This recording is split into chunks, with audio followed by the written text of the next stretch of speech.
Parliament resumes next week with a throne speech delivered by King Charles himself. And joining me to talk about the many challenges Mark Carney and his Liberal government are facing are Celina Caesar Chavannes, Amanda Galbraith, and Marion Nader. Celina, first up, What are your thoughts as a former Liberal about the King being invited to give the throne speech? That hasn't happened since his mother, Queen Elizabeth, gave it in 1977.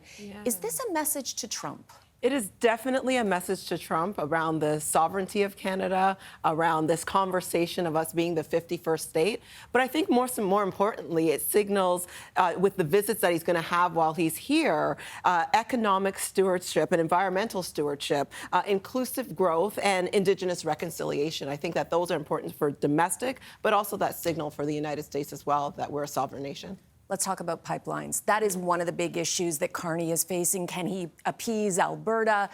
Can he also help make Canada less reliant on the U.S.? Marion, I'm going to start with you because you actually worked in government in Alberta. Is this mission impossible? It's not impossible, it's just really challenging. So he does have a number of roadblocks ahead of him. Obviously, there are environmental standards, community and First Nation rights, and environmental regulation. So those are really, and the shifting political landscape. So pipelines is very controversial, and there is more support of it because of our national sovereignty and what's happening with the states. But I think for Alberta, they're cautiously optimistic because this is the biggest thing, obviously, for the province. They're landlocked. They need to get to tidewater. However, they're going to want to see some concrete action and some real policy changes in order to take the proof of what the Prime Minister is saying. Amanda, do you agree? Is this possible? I think it's possible. I think it becomes less possible every day and week that it is delayed, right? We're never going to have a greater consensus than we do now. In the face of Trump's threats? Exactly, right? And I think even that is waning slightly, although we have the Quebec Premier saying, I believe we can do this. Which is a big shift. Huge shift, although he then came out and said, but we're not going to give any money to it. So you have to pay for it, which is fine. You have to do it all. But, Tim Hodgins in Calgary on Friday of this week, the new energy minister, I think he's a star in that government or should be a star in that government. So it is definitely possible. It's needed. TMX pipeline is at 80% capacity. The less 20% is sort of what they use as flex. So we should do it, and the government should get on it. Let's talk about Donald Trump's proposal for a Golden Dome defense system. He wants Canada to take part. Carney said, yeah, we'll talk about it. Is it wise to, isn't this sleeping with the enemy?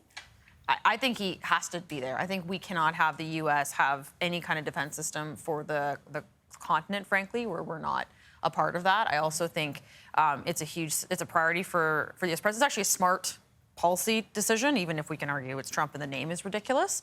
So for Carney so early in his mandate to take a pass, to me, would really sour that relationship. I also think that may be part of the reason why I don't agree with the delayed budget, but if they're going to do it and they're going to have to pay money for a Golden Dome, that may be a really big line item in the next budget. Yeah. That is a challenge. And I think that even though it will be a big line item in the next budget, one of the things Carney needs to do is to do it differently, to engage different people if they're going to go ahead with it. And this is an opportunity for him to really signal his values, engaging the unusual suspects, Indigenous groups, often marginalized groups, to be a part of the conversation. We cannot protect the North and decide that this is going to be something that's just done unilaterally. It has to be where he displays his values within his budget, but also within his actions on the ground. We can't consistently rely on the U.S. to protect this 100%. country. Okay, Marion, there is a new poll that suggests that Canadians trust Carney more than they did Justin Trudeau at this stage. Yet at the same time, MPs, according to the Toronto Star in an exclusive, want the power, some of them want the power to be able to oust him if necessary, like the Conservatives have.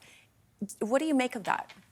I think right now, just give the guy a break and, instead of looking at ways to oust someone, just give him a chance. The country had, elected him.